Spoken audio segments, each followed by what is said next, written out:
Hello. So today I'm going to start with chapter 5, and I'm going to cover a portion of it that is not really explicitly written, but to me, chapter 5 is introducing you to organic reactions, chemical reactions in organic chemistry. Sorry about that. So it's really chemical reactions.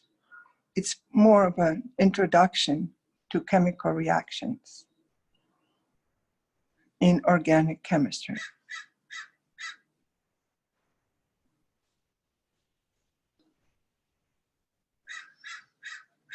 So this is my approach. The first step that I want to talk about, it's basically what's extremely important to understand in chemistry is why do molecules react? So the first question is, why do molecules react? You see, you have a perfectly normal compound. The question is, what makes it go and change? Why do we need to have it change and react to become something else? The answer is in two parts. So I should put here A. So the first one is molecules react, and this is in general, whether it's organic or not, molecules react to gain stability. So if I like to almost think of molecules as kind of human beings. If something is bothering them, they're going to try to change it, so they're like not stable and they want to gain that stability. Molecules are the same. If there is a better deal for them, if they can become more stable, then they will react. But what does that mean, molecule react to gain stability? It means they create stronger bonds. If they have an opportunity to have stronger bonds, then they will react. The second answer is really molecules. They react not only to gain stability, but to gain a greater freedom of motion. So they react to gain a greater freedom of motion. So how do we translate this in chemistry, and what does this mean also in chemistry? For stronger bond, in general, you would end up, most of the cases, you have a negative delta H. You learned this in general chemistry, that exothermic reactions produce products that are more stable than reactant. And how do we know it? We have a delta H that's negative.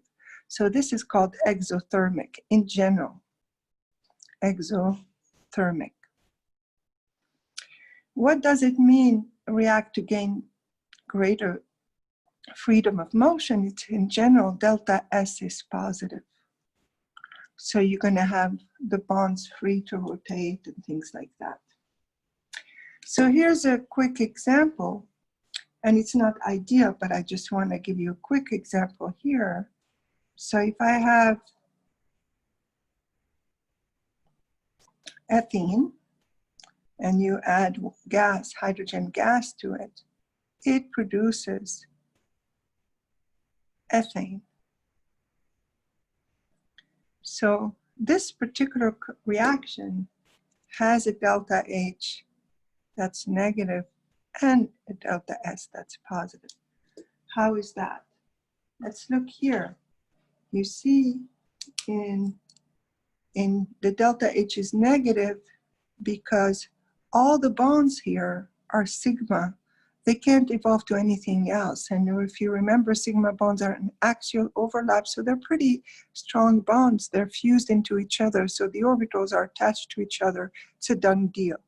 Whereas here, we have a pi bond. So the pi bond is not as strong because it's ready to pop. Remember, I told you it's an side-by-side overlap. So it's almost if you think of two springs that are attached at their end, it's easy to pop. So this is a pi bond that's weaker than what it became here, a sigma bond, than a sigma bond. So the sigma bond formed in this molecule. The other thing you see, because we said stronger bonds, so we went from a pi bond to sigma bonds. The other thing is gain greater freedom of motion. Here, a double bond is rigid because the pi bond kind of holds it together, so it's pretty rigid. There's no free rotation here, no free rotation. In here, all the bonds have free rotation. So there's a free rotation around each of the bonds. So that means you're going to gain a greater freedom of motion. So this is overall why the molecules react. And all of this is the domain of thermodynamics. So you studied this in general chemistry. So I'm skipping letters here, I'm sorry. Thermodynamics. You learned that a reaction will happen if delta G, which is delta H minus T delta S, is negative. And you learned that if it's negative, it's spontaneous, meaning it will happen by itself, automatically. And what did you learn? You learned there are several scenarios here. If the delta H is negative and the delta S is positive, so that's what we mean by stronger bonds, delta H is negative, greater freedom of motion, delta S is positive, it's always going to be negative. Then you can also have the scenario where delta H is negative, but delta S is positive, assuming that T is small. If you have a small temperature here, then, I'm sorry, I should put here negative. So if it's small temperature, this part will be positive, but it's still less than this. So you can still have a negative for small temperature. For low temperature, I should say, low. So for low temperature, you have this term that's going to be positive, but if this is still negative overall, then that's a great deal. Then we have a scenario where your delta H is positive, but the T here, so I'm going to put it in black so it's more visible. So this is T low. And here, if T is high and your delta S is positive, so if you have a high temperature, then this part would be bigger than the delta H, so you can still have negative. And finally, if your delta H is positive and the delta S is negative, no matter how low or high the temperature, it's always going to be positive. So you see here that for these two, somehow we have control over the situation to make it negative. So in these two scenarios where you can have low temperature or high temperature, here we have some control.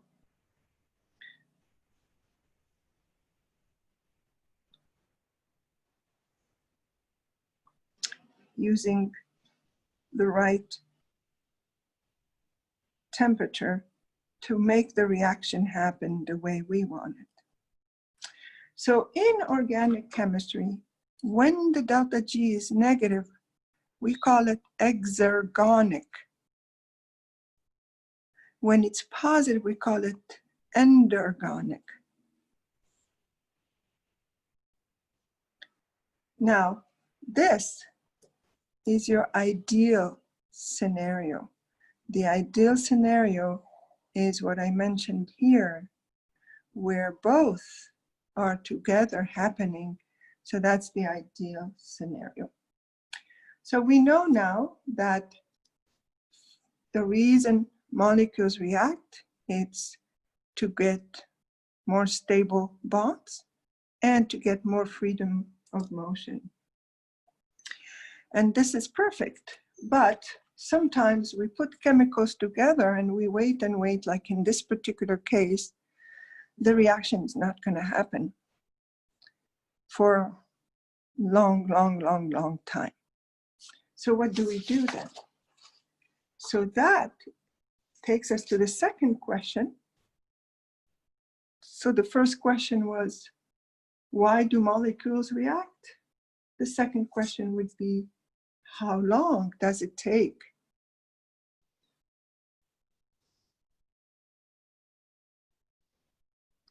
for molecules to react?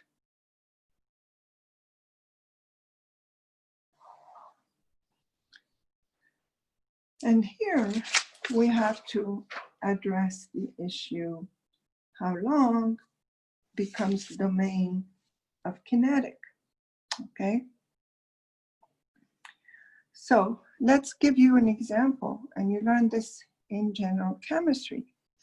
If I look at these two scenarios,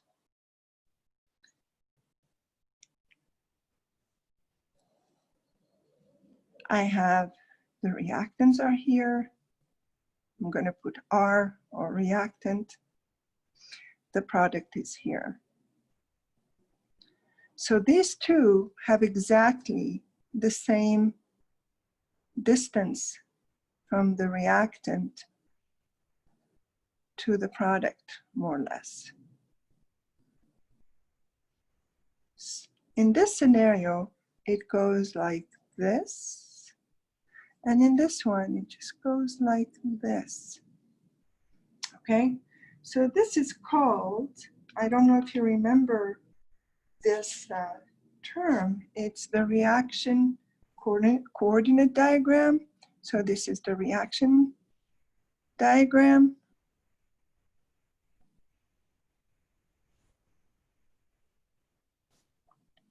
This is showing you in this scenario, it takes a while for the bonds to break to start forming your product. So this portion right here, that's the difference. So this is the activation energy. Now, if we compare these two diagrams, thermodynamically, they both have the same thermodynamics. So these two, in terms of thermodynamics, they are the same. They might have the same delta H. This is what you learned in general chemistry. But what is different is this one has a much higher activation energy. So I'm going to A1, A2, but EA1 much higher than EA2. So what does that mean? It means this one is much slower and this one is faster. So the question is, you see that now it's not enough to know the thermodynamics because we understand what it takes for reaction to react, to both molecules to react. We also need to know how fast, because if it's going to take forever, there's no point in waiting. We need to understand, can we control that? So then we need to see what affects the rate. Just like we saw for thermodynamics here, we saw you can, in some scenarios, you can play with the temperature and make it work.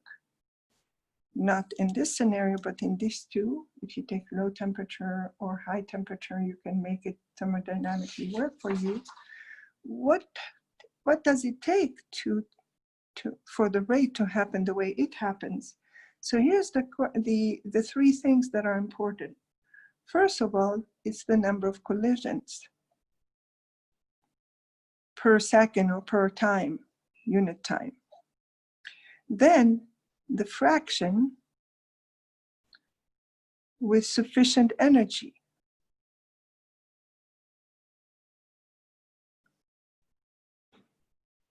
And then the fraction of proper orientation. So we need to have these three conditions work for us. And for that, I'm going to explain it to you with this example. So let's say I have this molecule and I want to react it with OH minus to produce this.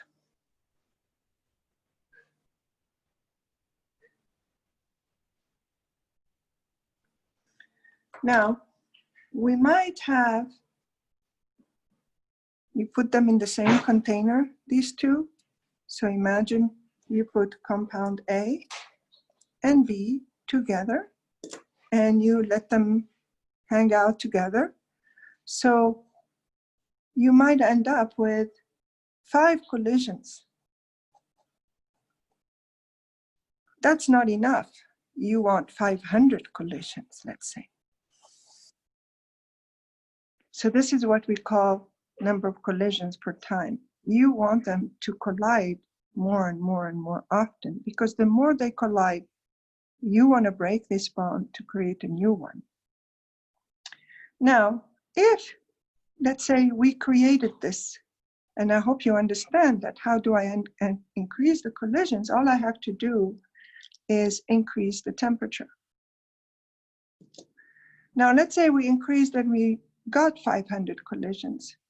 What if out of these 500 collisions, we can count them, but only 300 of them will start breaking the bond.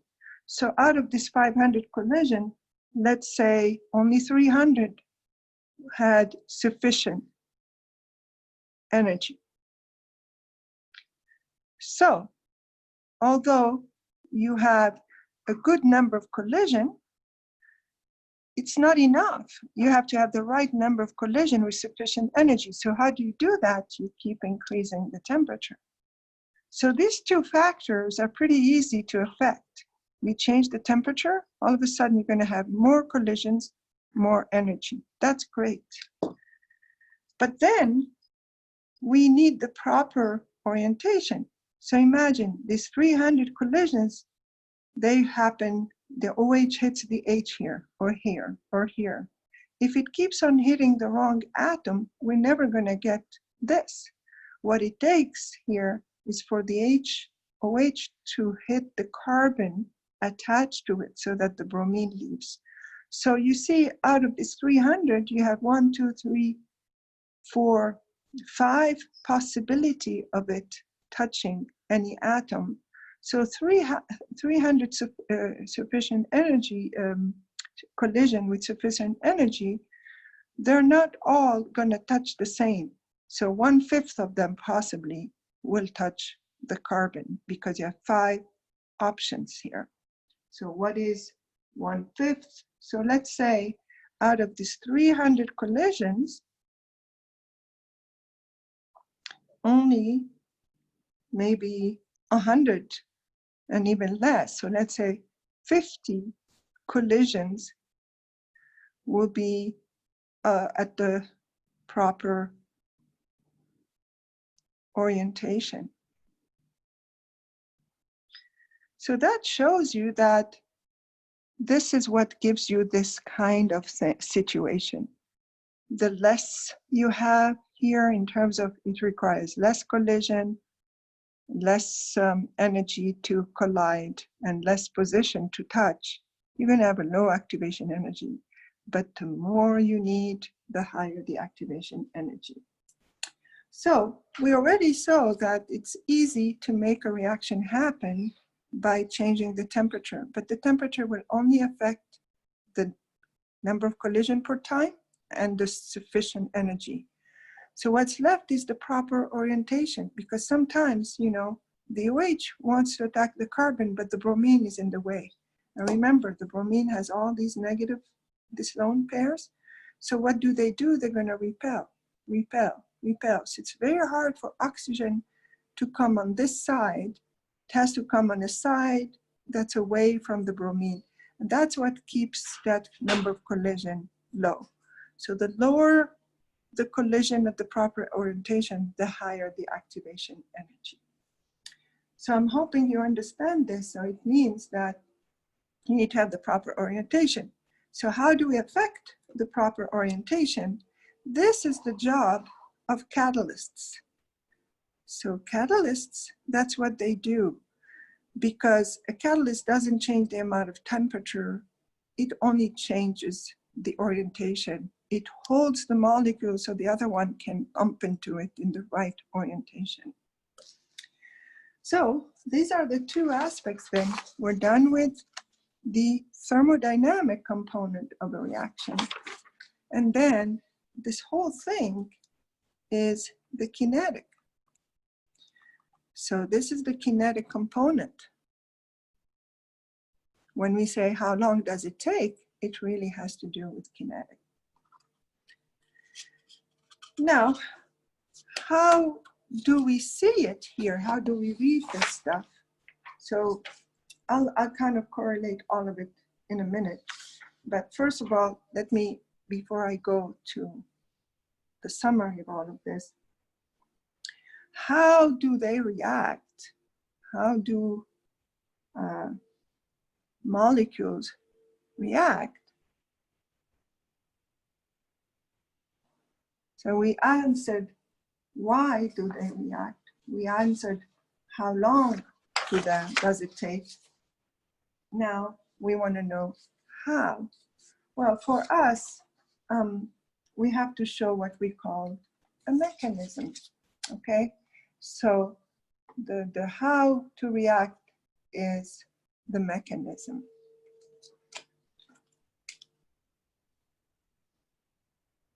So you have, in general, in organic chemistry, we're going to have two types of ways you show it, okay? So one of them is the polar mechanism.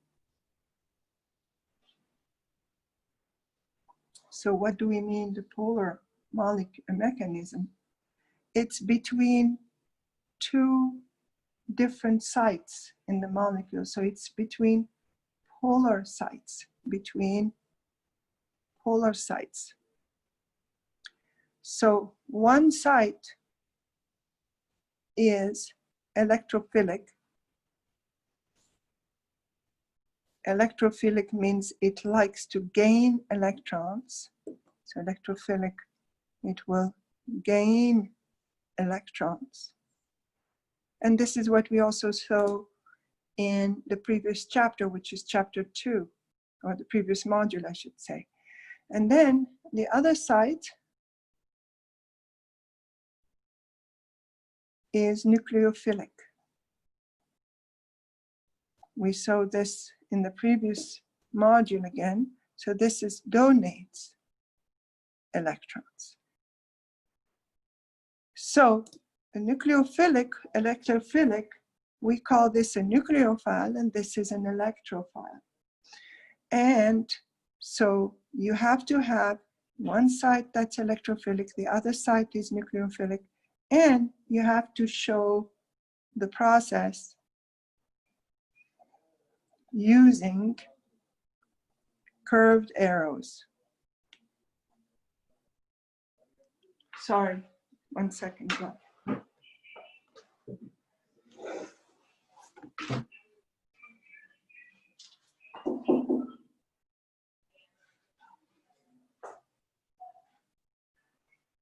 So how do we use the curved arrows? I'm going to show you here for example, I have a B with a lone pair and an A with an empty orbital. So what happened here, this lone pair docks into the empty orbital. That's what we call a curved arrow. And you end up with BA. So this is the nucleophile. And this is the electrophile. So that's the process that happens.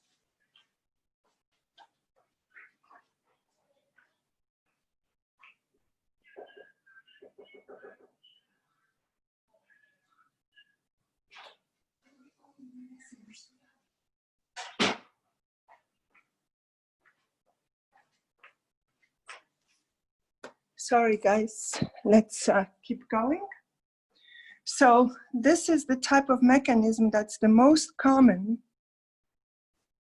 in organic chem. Now, what you need to know when you do this is a very simple process, and it could be a lot more complicated. So at the end of this module, you're going to have to practice how to write curved arrows. And hopefully we'll do this during office hours. Now, the second type, it's the radical mechanism. Now, I tell you, almost 90% of the mechanism in organic chem are polar mechanism where you have a nucleophile and electrophile. You're always going to have something with a pair of electrons going to something that is missing electrons. In here, when we say a radical mechanism, what happened with the radical mechanism, it's usually, it's between molecules with lone electrons, not pairs of electrons, with single or unpaired or odd number of electrons. Now this will happen in chapter 12, okay? So let's say the way it happens, A has an odd number and B has an odd number. And what they do, each one will come with a half barb arrow to show that half comes from each, and you form AB. So this is a half curved arrows, okay? It's in here, it's to show that it's radical. If it's polar, you have to put a full arrow. In here, it's a half barb arrows, okay? So this is what we do when we write a mechanism. We describe whether it's polar or radical. If it's polar, you show these. If it's radical, you show these. So, and then the last thing is what type of reactions or how many types of reactions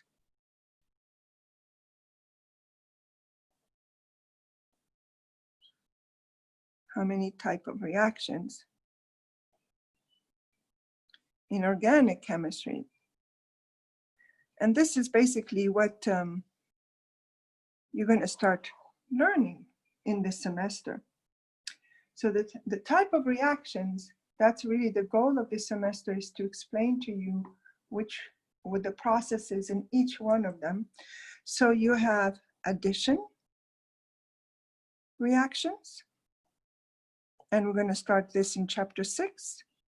Then you have elimination reaction,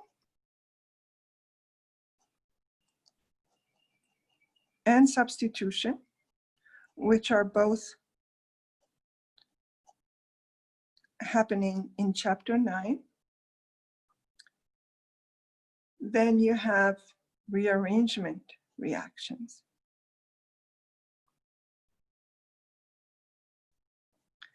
And these will happen in all of them, in all these. So later on, you can have a combination of addition, elimination. They happen both at the same time. You can have first an addition, then elimination. That looks like substitution. And we have different variations of these. So this is pretty much an overview. Now, when we do all of this, how do we show it all in one simple way? What we do is we use the reaction coordinates. So here's an example. So using reaction coordinate diagram, and although you have been exposed to these before in general chemistry, in organic, I'm going to show you something else in here that they use that is slightly different from general chemistry. So here is a reaction coordinate. We start with a reactant. This means the amount of energy they have compared to zero or free energy. So that's the difference here in organic. We don't use delta H. We use free energy as our y-axis. And then we can show something like this. So this is the reactant. This is the product.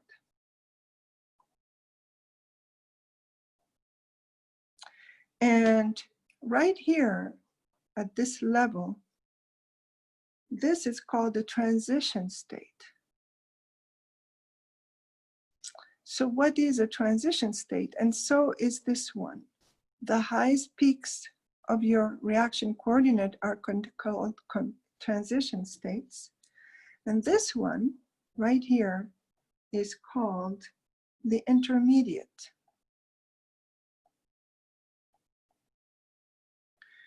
So this axis here is the delta G. So it's your free energy. It just shows at the end right here, we see between the reactant and the product, it shows that this reaction has a negative delta G, which is called exergonic. So instead of talking with delta H, we go straight to delta G. So this is exergonic. So what is a transition state? Transition state is a state where the bonds are not fully broken and not fully formed. So what we call that is it's a partially formed state. It's not completely, the bonds are not completely formed. So because it's partially formed, this is not isolated. It can never be isolated. It's kind of like we know that it exists, but we can't isolate it and look at it and study it. But the intermediate is definitely a substance with fully formed bonds. So here when we say partially formed bonds, and here fully formed bonds. So what does it mean? It means you can be isolated with very difficult ways, but we can still isolate it, okay? Which means we can detect it with some kind of spectroscopic means, detect it. Now, what is then this part right here? This is your activation energy, but in the book, since we're using here delta G, we're going to use delta G with this symbol for this step. And this is delta G for the second step. So this diagram right here, so if I call this step 1, step 2, this diagram is showing you that this reaction is happening in 2 steps up to here, up to the intermediate. So step 1, so if I'm going to call this our reactant as A, the intermediate I'm going to call it B, and the product is C. So in this case, the reaction is in 2 steps. So step 1, from A to B. Step 2, from B to C. So A is the reactant, B is the intermediate, and C is the product. Now, which one is the slowest? Step 1 is the slowest. Why? Because it has the highest activation energy, because delta G for 1 is bigger than delta G for 2. So that means this is the slowest, and this is what we call the rate determining step. So the one with the highest activation energy is always the rate determining step. So you see how when you look at the reaction coordinate diagram, it is something that's really useful because it gives you lots of information about the reaction. In here, it shows me it's exergonic. It shows me which step, how many steps it has. It shows me which one is the lowest step, which one is the slow step, which one is the fastest step, etc., etc. So I highly suggest you try problem number 36 on page 217. You have the answer key for that anyway. So this is overall how we're going to study. Every time we're going to show a mechanism, we're going to use these reaction diagrams and kind of show how many steps it has, what is our starting material, what is the intermediate, what is the final step. So that covers the first part of chapter 5, which is really in your book done the last part. It's really the last sections of your chapter. The first part of the chapter talks about naming alkenes. So why is that? Why do they put alkene in here? It's because the alkenes are the first reactant that we're going to study in addition reactions. So if you remember here, I mentioned we're going to do addition reactions. So basically that's where we're going to start. We're going to start with addition reactions on alkenes. And before you get to the addition reaction on alkenes, you have to learn how to name them. So for that, I want you to follow the rules in your book that starts from page 192 to 195. But I'm going to quickly do some questions, like very quickly, brief practice, because the rules are the rules. I'm not going to reteach you the rules. It's better if we just kind of do some examples, okay? So for example, this one, so here, nomenclature of alkenes. And I'm just going to go straight through some examples because it's very similar to what you did before, except that the ending is "-ine". That's all. So it's like naming alkane with an ending that's "-ine". So if I put Cl here, and I put a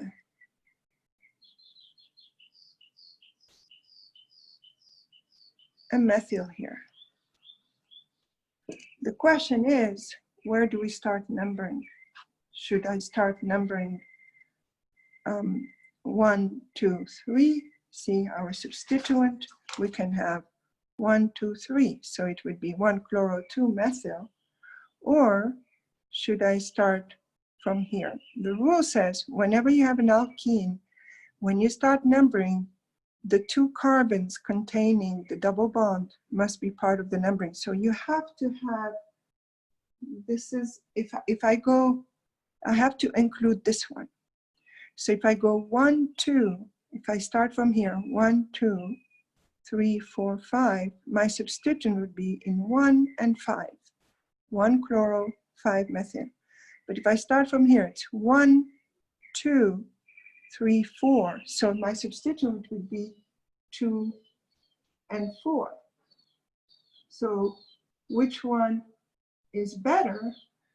It's better to start with the 1 with your first substituent, even though it looks like it's, so we have to have 1, 2, 3, 4, 5. So what is the name of this is one, remember you put a dash between a number and a word, so 1-chloro, and then 2-methyl cyclohexene, because it's an alkene. Okay, let's try another one. And by the way, when it comes to naming compound, it's really about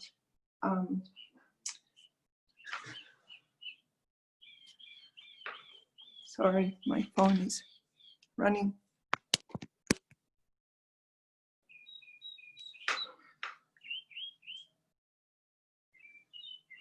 Okay, sorry about that. So if I do this one,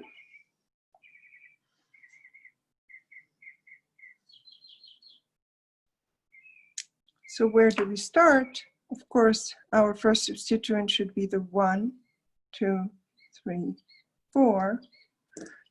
And alphabetical order, this is ethyl, this is methyl.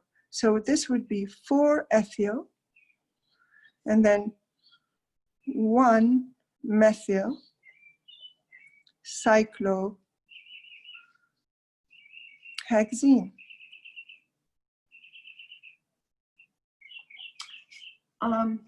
How about this one?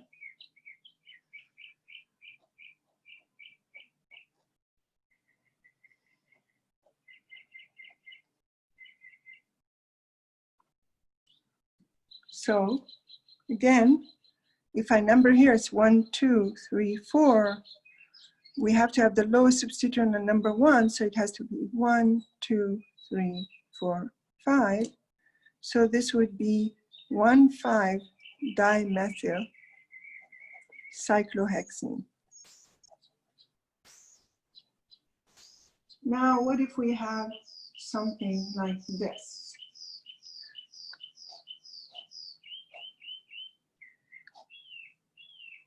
So here, they're showing us that we have an ethyl here and a methyl here, but the structure is obviously one is opposite than the other. So when they show it like this, you have to say this is the trans. So make sure you put the trans, and since it's trans, you have to, then you put the name of the compound.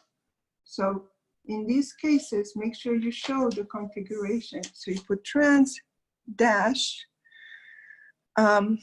There's no substituent because it's 1, 2, 3, 4, 5.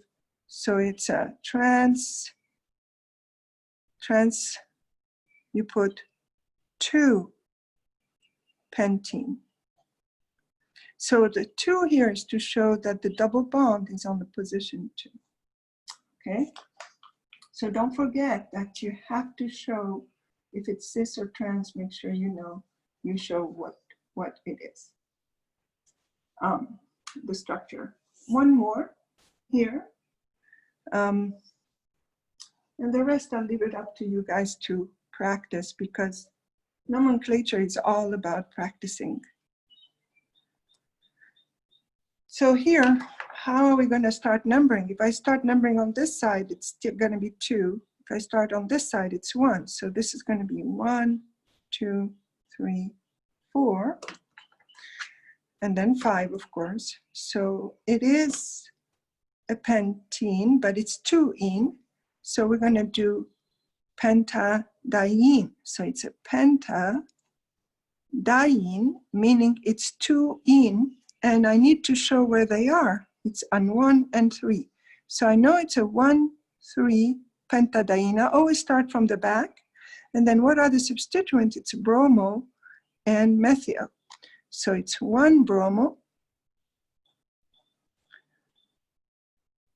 and then 2 methyl. Sorry, I'm going to have to rewrite the whole thing. So it's going to be 1 bromo, 2 methyl, 1,3 pentadiene, And then you see here, they put them in a very specific position. So here, we can't say cis and trans, we have to use the E and Z. So you see on this carbon here, bromine is number 1 and the hydrogen is number 2. In here, this is number 1. So this one is an E. So it's going to have an E here. And on the second one, it's also an E. You see how number 1 is this, number 1 is this, so they're on opposite. So you're going to put E for both, so you have to show that each of these double bonds is an E. So what you say is it's going to be 1E, 3E, 1 bromo, 2 methyl, 1,3 pentadiene.